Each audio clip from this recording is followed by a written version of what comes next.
नमस्कार। नमस्कार। मैं सैटरडे टीवी से राकेश कुमार सिंह। आज हमारे बीच उत्तर प्रदेश के जाने माने पत्रकार श्री राजेंद्र द्विवेदी जी हैं, जो कई दशक से उत्तर प्रदेश विधानसभा चुनाव, लोकसभा चुनाव और पंचायत चुनाव में व्यापक पैमाने पर रिपोर्टिंग एनालिसिस का काम किए हैं। अभी हाल में ही आपका एक किताब भी लॉन्च हुआ है, आपके द्वारा ही हस्तलिखित किताब है 2022 के विधानसभा चुनाव पर। पूरे प्रदेश के इसमें आंकड़े हैं और इस किताब का नाम भी है उत्तर प्रदेश विधानसभा चुनाव 2022 आंकड़ों की सत्ता। यह किताब मार्केट में भी उपलब्ध है और आज उन्हीं से हमारी जो सैटरडे टीवी के तरफ से आज उन्हीं से इसी पर चर्चा होगी। जो हमारी रोजाना परिचर्चा विधानसभा चुनाव के मद्देनज़र सैटरडे टीवी के माध्यम से आप लोगों को जा रहा है, उसी विधानसभा चुनाव 2022 के तहत आज हमारी एक जानकारी मिलेगी श्री राजेंद्र द्विवेदी जी के द्वारा, जो इन्होंने अब तक एनालिसिस किया है कि वर्ष 2022 विधानसभा चुनाव उत्तर प्रदेश की क्या स्थिति रहेगी। एक जानकारी मिलेगी श्री राजेंद्र द्विवेदी जी के द्वारा, जो इन्होंने अब तक एनालिसिस किया है कि वर्ष 2022 विधानसभा चुनाव उत्तर प्रदेश की क्या स्थिति रहेगी।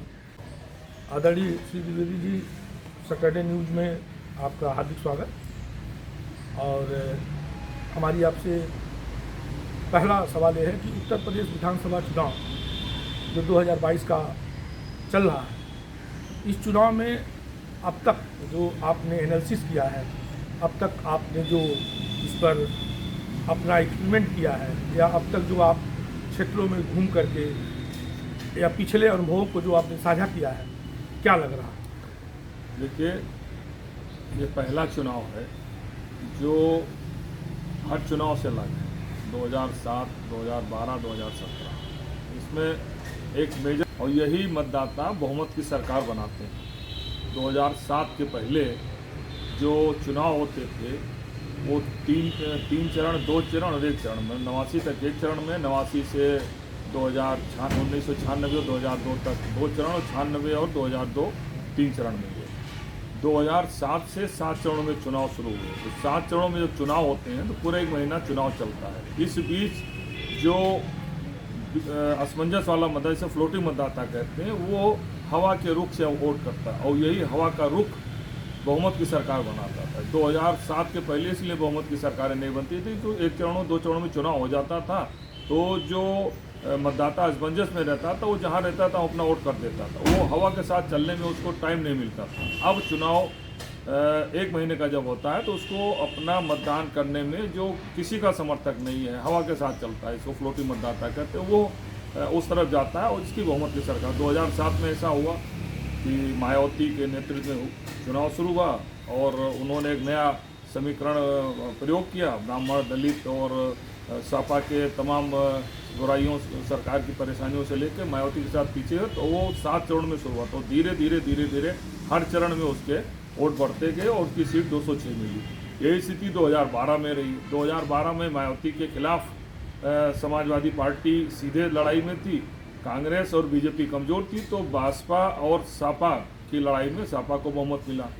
2017 की स्थिति एकदम डिफरेंट थी। 2014 में पूर्ण बहुमत की सरकार मोदी जी की बनी थी।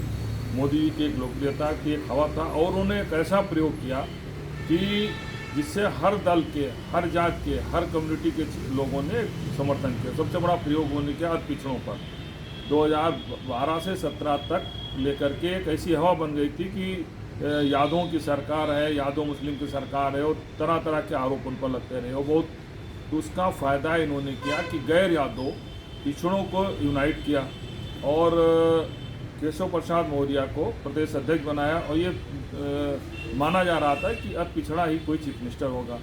उनके नेतृत्व में तो अब पिछड़े पूरा पोलराइज हुए, जिनकी आबादी 40% है, 52% में 40% आबादी पिछड़ों की है। दूसरा ये रहा कि सवर्ण, ब्राह्मण, ठाकुर सब लोग जुटे।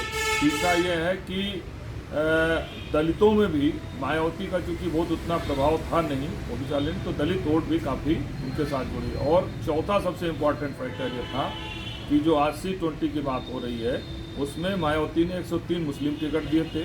समाजवादी पार्टी और कांग्रेस का समझौता था तो एक ऐसा माहौल बन गया था कि जो दल हैं, चाहे बीएसपी हो, चाहे समाजवादी पार्टी हो या कांग्रेस हो, सब मुस्लिम की सियासत करते हैं। तो एक ऐसी लहर चली जिसका परिणाम ये रहा बीजेपी को मिले 312 सीटें मिली, 40% वोट मिले, जो 1985 के बाद रिकॉर्ड है।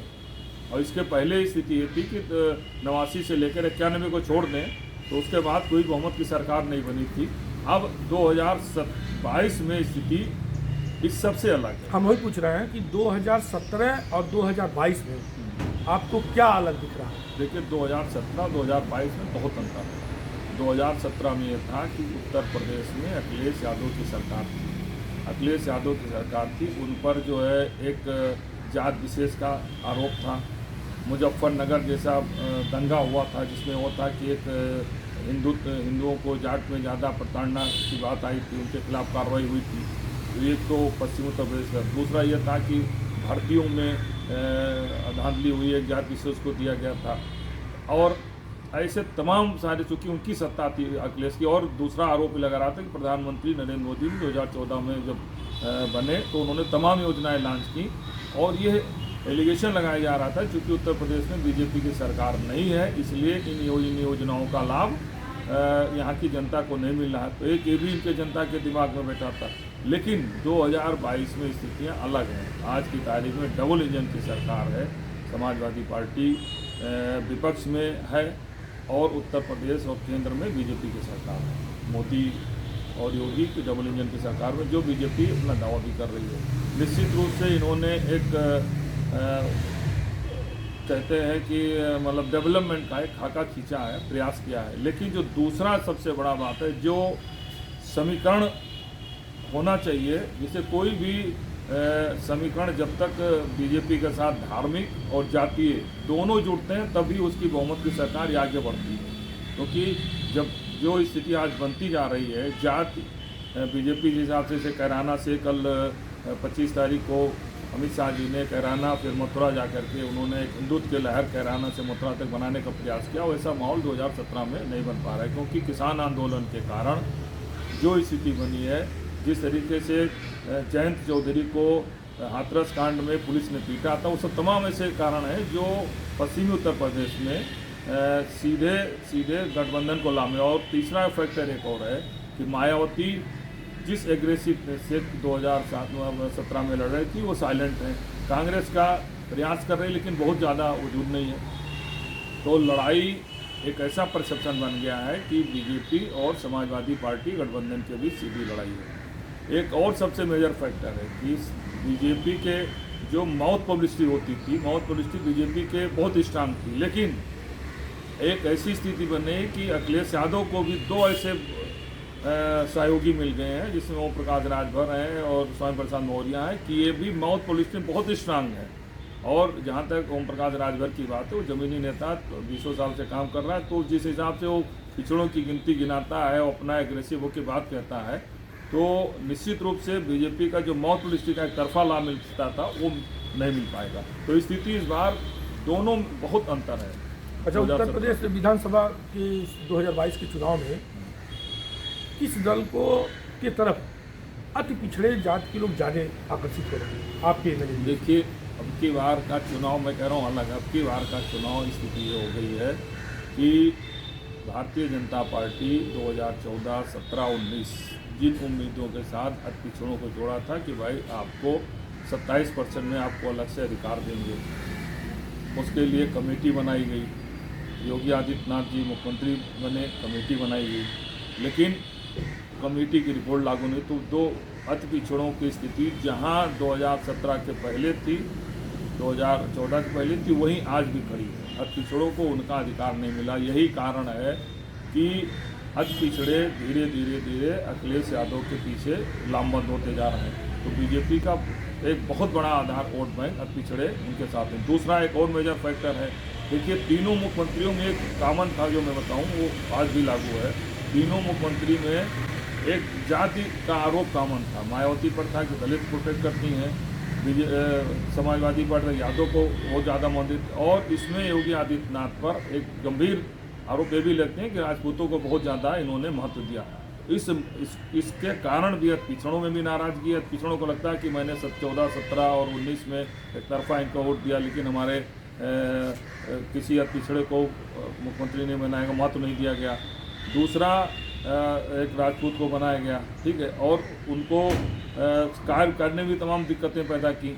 इससे ब्राह्मण में भी एक नाराज़गी का जो एक माहौल बनाया जा रहा था। और ब्राह्मण एक कम्युनिटी होती है जो माउथ पब्लिसिटी ज़्यादा फैलाती है, और अखिलेश यादव का इसका भी लाभ मिल रहा है कि पिछले 8 महीना से ब्राह्मणों ने एक ऐसा परसेप्शन बना दिया कि योगी आदित्यनाथ ठाकुरों को जब प्रोटेक्ट करते हैं, ब्राह्मणों के नुकसान किया, पिछड़ों के किया, तो उसका भी लाभ मिल रहा है। तो आज की स्थिति में जो लड़ाई चल रही है सीधी समाजवादी पार्टी गठबंधन के साथ है और जो है बीजेपी के बीच, ये भी निश्चित है। आज सैटरडे टीवी में श्री राजेंद्र द्विवेदी जी के उपस्थित होने के बाद जो आप लोगों के समक्ष उन्होंने विधानसभा चुनाव पर परिचर्चा किया, इसी तरह हम चाहेंगे कि समय समय पर आपका परिचर्चा आपके समक्ष आवे।